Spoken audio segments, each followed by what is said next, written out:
I was one of those kids. That's what's so painful. I was the kid on the corner. I'm the guy in prison who went through the gangs. It's one of the most powerful cult classics ever made. Blood in, blood out.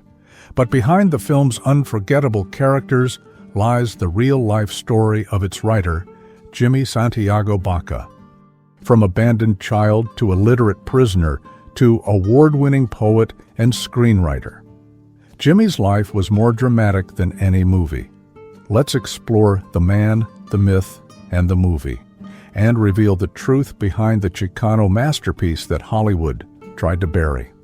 Health Wealth Diary presents the real story behind the movie Blood In, Blood Out. Jimmy Santiago Baca was born in 1952 in Santa Fe, New Mexico, into a Mexican-American family torn apart by poverty and dysfunction. His mother abandoned the family and left with a white man when Jimmy was 2 years old. His father, an alcoholic, couldn't raise him. He lived with his grandmother for a few months, but she was blind and could not take care of him. At just 5 years old, Jimmy was sent to an orphanage. Foster care wasn't a refuge, it was a revolving door. By 13, Jimmy had escaped to the streets, living homeless, angry, and constantly fighting. He fell into petty crime and drifted across the Southwest. At 21, he was busted for drug possession while trying to make a drug deal across the Mexican border. He refused a plea deal. That decision cost him. In 1973, Jimmy was sentenced to 5 years in prison, most of it in maximum security solitary confinement. Arizona State Prison in the 1970s was brutal. Guards beat inmates, gangs ruled the yards, and men disappeared. During his incarceration, the prison guards were hard on Jimmy. They wanted him to work like the other inmates, but he wanted to go to school. The guards considered him a threat, so he was rotated from isolation to sharing bunks with the lifers. Jimmy couldn't read or write, but in isolation, he asked another inmate to teach him simple letters. He started reading everything from dictionaries, newspapers, and books. Then, he wrote his first poem and never stopped. He mailed poems to outside publishers. One such poem, Coming into Language, which is about his upbringing and the challenges he had to face, made it into a literary magazine. A letter arrived in prison. It was from renowned poet Denise Levertov. "You're brilliant. Keep writing." Levertov printed Jimmy's poems and began corresponding with him, eventually finding a publisher for his first book. Before his release in 1978, Jimmy was in trouble with the prison gangs. He didn't want to join, nor did he want to be extorted. So when the order came from the OGs for Jimmy's death, a lifer named Mascara came to the rescue. He saved Jimmy's life. He asked nothing in return. He just wanted Jimmy to tell the world what really happens in the U.S. prison systems. And Jimmy did. His 5-year prison bid was the basis for the movie Blood In, Blood Out. I will say it in my writing and my poetry. I will tell somebody. Someone's got to know about it. After 5 long years, Jimmy was released. But he didn't walk out as the same man. He left with a purpose to write and to show the world what men like him went through. He poured his pain into poetry. His first collection, Immigrants in Our Own Land in 1979, gave voice to the Chicano struggle, the poor, and the forgotten. Critics were stunned. How could a man who was once illiterate write with such raw power? Jimmy became known not just as a poet, but as a symbol of redemption. Throughout the 1980s, Jimmy was an emerging name in the poetry scene. He was raw and unapologetically Chicano, and that caught the eye of director Taylor Hackford. In 1989, Taylor Hackford approached Jimmy. Hackford wanted an authentic story about Chicano life in Los Angeles. Jimmy delivered Blood In, Blood Out, a script inspired by the people he'd known: gang members, addicts, prisoners, and artists.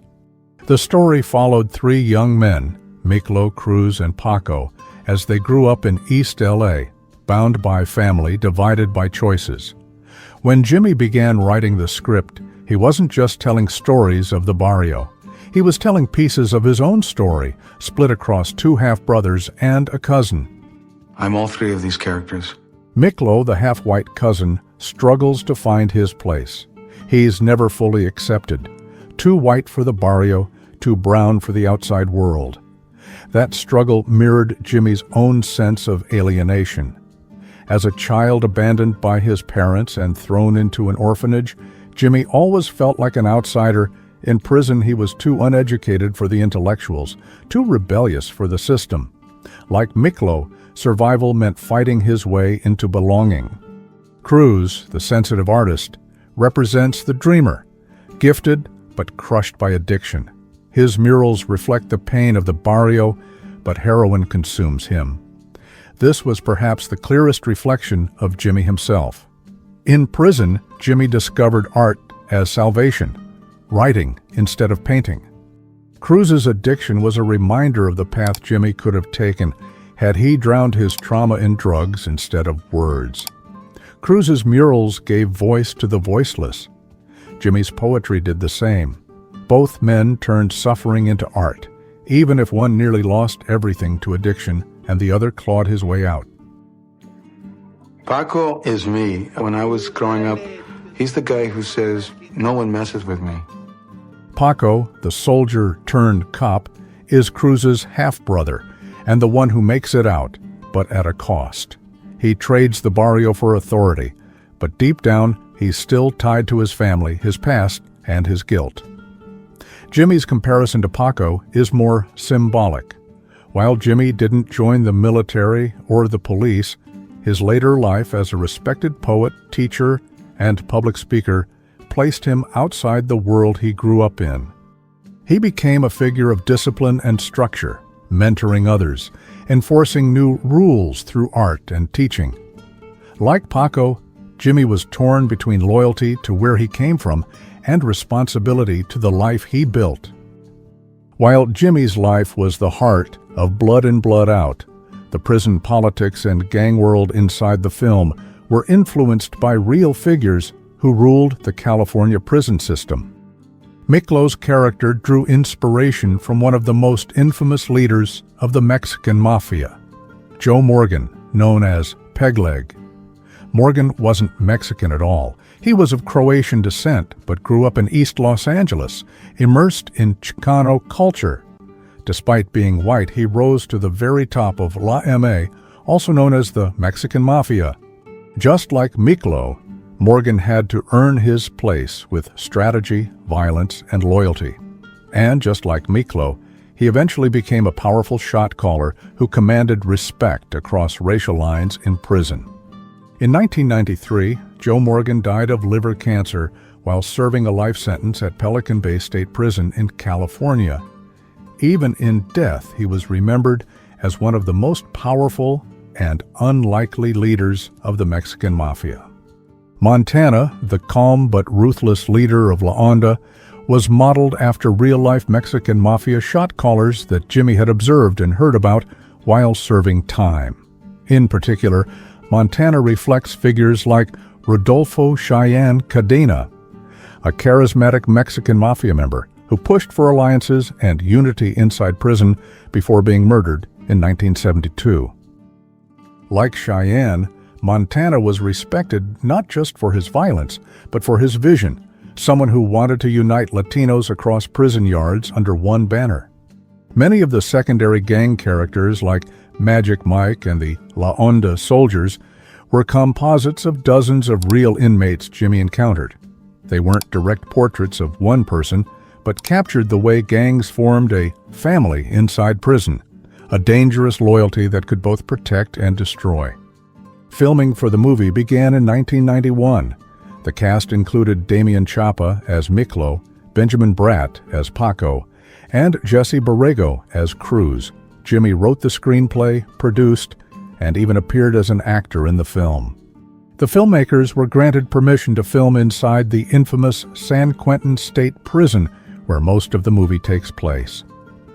Several inmates appeared in the film as extras. In addition, several of the prison staff appeared in the film and also served as technical advisors. The film's title, Blood In, Blood Out, refers to the initiation ritual of having to kill someone to enter a gang, and on the reverse end, not being able to leave the gang unless killed. This is a common initiation in many gangs, including prison gangs, and is also the motto of La Onda in the film. Blood out. The film was produced by Hollywood Pictures, a Disney-owned company. But Disney panicked. They thought the film was too violent, too raw, too long. They changed the title from Blood In, Blood Out to Bound by Honor, hoping to soften its impact. The studio slashed its theatrical release, burying it with little promotion. Many theaters wouldn't even show it. The film was officially released in April 1993. From receiving mixed reviews to a limited theatrical release, earning only $1 million its first week, it was a failure. But despite Hollywood's attempt to silence it, the movie spread. On VHS in the barrios, prisons, and Latino households, Blood In, Blood Out became legend. For those who lived that life, it wasn't just a movie, it was reality. The film grew into a cult classic. Lines like Life's a risk, carnal. became part of street culture. For many Latinos, this was the first time Hollywood had put their struggles, their pain, and their brotherhood on the big screen. After the film, Jimmy kept writing. His memoir, A Place to Stand, revealed his life in full. It was later adapted into an award-winning documentary. He also founded a nonprofit organization that teaches creative writing to at-risk youth and prison inmates, helping others find the same escape he once found in words. Today, Jimmy Santiago Baca is remembered not just as a poet, but as a survivor, teacher, and cultural voice. And Blood In, Blood Out, the movie born from his pain, it became a friggin' classic. It continues to inspire new generations, proving that truth cannot be silenced. Thanks for watching. What's your favorite scene or character from Blood In, Blood Out? Drop it in the comments, and let's keep the legacy alive. And if you enjoyed this video, smash the like button. And don't forget to subscribe and hit the notifications for more awesome videos from the Health Wealth Diary.